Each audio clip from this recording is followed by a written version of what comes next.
अल्लाह के नाम पे मांग रहा है, ये बेटे के नाम पे मांग रहा है, तो ईमानदारी के साथ बताइए कि इंटरनेशनल भिखारी कौन हुआ? जो अल्लाह के नाम पे 100 रुपए मांगता वो, या जो अपने बेटे के नाम पर मोटरसाइकिल मांग रहा है वो कौन है? ये आप फैसला करके बताइए कि इन दोनों में इंटरनेशनल भिखारी कौन है। अल्फाज मेरे कड़वे हैं, सख्त हैं, जहरीले हैं, लेकिन सुनना पड़ेगा आपको। माफी नहीं मांगूंगा मैंने भीख मांग ली शेरवानी का दामन उठाकर अपनी कौम के लिए, लेकिन यहां मैं गलत नहीं हूं। मैंने कहा है इंटरनेशनल भिखारी, मैं अपने चुल्लों पे कायम हूं। इसके लिए मैं आपसे माफी का चंदा नहीं मांगूंगा कि माफ कर दो, नहीं। क्यों मांगे? हमने कोई गलत बोला है क्या? हो तो हो इंटरनेशनल भिखारी, मैं क्या करूं? अपने बेटे के नाम पे मांगोगे और हम आपको भिखारी भी ना कहें? वाह साहब, बारात आ रही है साहब, 400 और 500 आदमी बारात में जा रहे हैं। ईमान देखिए हमारा, 400-500 आदमी। लड़की वाले से कह रहे हैं साहब हेलो 400 आदमी की बारात जा रही है। अच्छा, लड़की का बाप मजबूर है, अच्छा ठीक है, सुनो दहेज में 2-3 आइटम कम दे दोगे चलेगा, लेकिन खातरी में कमी नहीं होनी चाहिए। हमारे मेहमान की मेहमान नवाजी अच्छी होनी चाहिए। जानते हो इसका मतलब क्या है? ये लड़के का बाप जो लड़की के बाप से कह रहा है मेहमान नवाजी अच्छी होनी चाहिए, इसका मतलब आप समझ रहे हो? इसका मतलब है मेरे साथ जो 250-300 बाराती आ रहे हैं, बाराती नहीं चोर जो आ रहे हैं, चोर भी नहीं, डाकू, ये लुटेरे जो हमारे साथ आ रहे हैं, इनको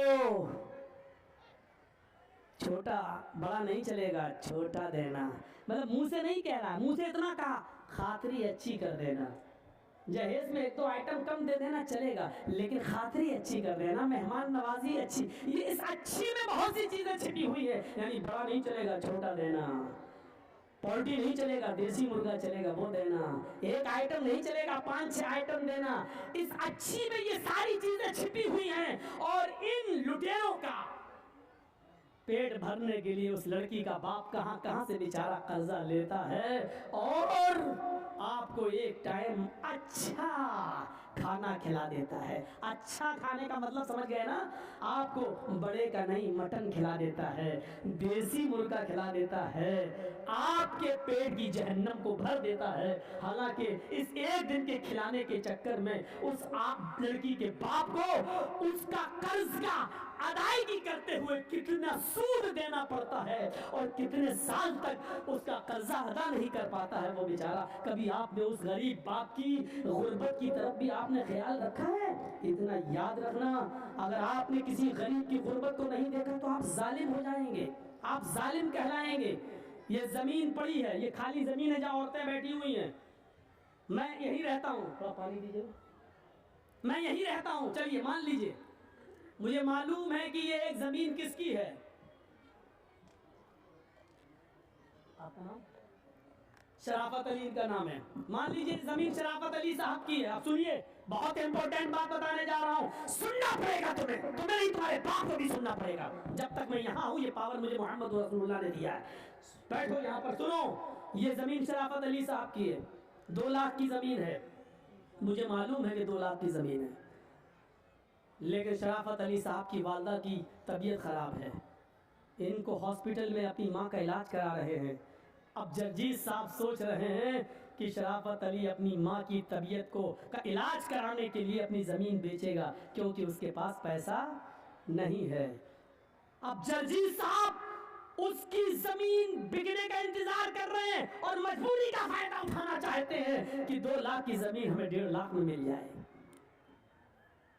शराफत साहब आए, जजी साहब आप मोहल्ले में अच्छे आदमी हैं, आप हमारी ज़मीन ले लीजिए। साहब हमें ज़मीन की ज़रूरत नहीं, और लॉकडाउन के बाद ज़मीन की कीमत बढ़ भी नहीं रही है साहब, ख़राब नहीं है साहब, ले लीजिए। मेरी माँ की तबीयत ख़राब है। ओह अच्छा, वालदा की तबीयत ख़राब है, ठीक है, अगर 1.5 लाख रुपए में देना तो दे दो, क्योंकि ज़मीन की कीमत बढ़ तो रही नहीं है। मालूम है कि 2 लाख की है, लेकिन शराफत अली साहब मजबूर है और ये अपनी माँ का इलाज कराने के लिए वो ज़मीन 1.5 लाख रुपए की दे देते हैं। हमने 1.5 लाख लगाया, इन्होंने 1.5 लाख दे दिया, लेकिन जर्जीज को मालूम है कि वो ज़मीन 2 लाख की है।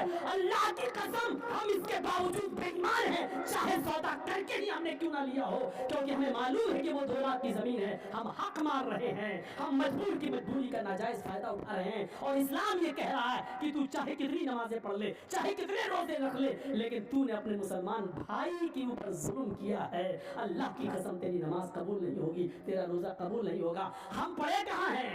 चले गए मस्जिद में, पढ़े आए 2 रकात नमाज पढ़ के, दाढ़ी पे हाथ फेर के निकल गए, लगता है जैसे अल्लाह पर बहुत बड़ा एहसान करके आए हैं, अल्लाह पे बहुत बड़ा एहसान करके आए हैं। जब तक तुम लोगों की मजबूरी का फायदा उठाओगे तुम्हारी इबादत कबूल नहीं होगी।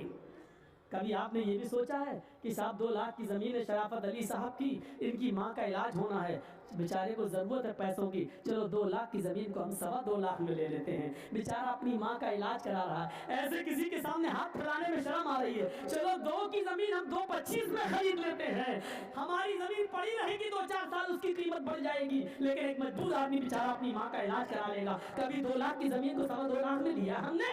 कभी 2 लाख की ज़मीन का 2.5 लाख दिया है? जब 2 का 2.5 नहीं दे सकते हो तो 2 का 1.5 देना भी जुल्म है, जुल्म है, जुल्म है, रब्बे काबा की कसम जुल्म है, और अल्लाह इसको माफ नहीं करेगा।